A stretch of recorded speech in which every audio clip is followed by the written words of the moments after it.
فريق في الجنة. خد لك كلمتين بساط عن الجنة كده. هل تعلم ان اهل الجنة لا ينامون؟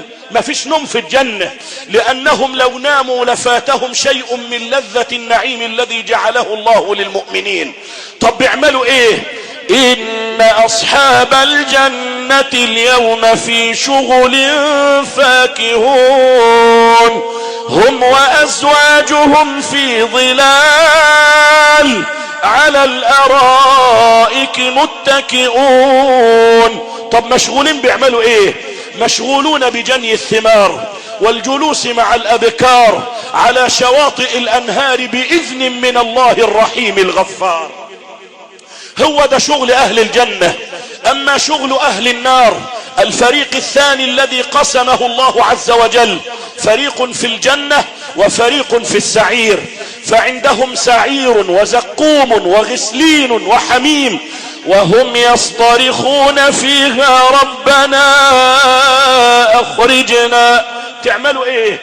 ربنا اخرجنا نعمل صالحا غير الذي كنا نعمل اولم نعمركم ما يتذكر فيه ما تذكر وجاءكم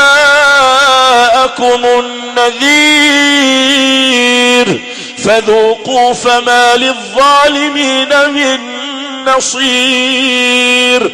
عاوز اختم اللقاء بكلمتين. الكلمة الاولى: اجتهد في طاعة الله قبل ان يشهد عليك جلدك ويشهد عليك لحمك ويشهد عليك عظمك ويشهد عليك لسانك. يوم القيامة ما فيش تزوير للعقود ولا تضليل للشهود. يسكت كل شيء وتتكلم الاعضاء. تقول العينان انا للحرام نظرت، وتقول الاذنان وانا استمعت، وتقول الرجلان وانا اليه مشيت، وتقول الاعضاء ونحن في الحرام ذهبنا، ويقول الملك الذي كتب السيئات وانا كتبت، ويقول ملك الحسنات وانا سمعت، ويقول الله وانا اطلعت وسترت.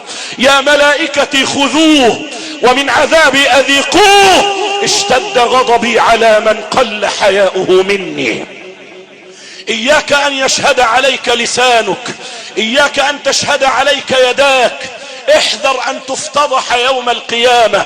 حتى اذا ما جاءوها شهد عليهم سمعهم وابصارهم وجلودهم بما كانوا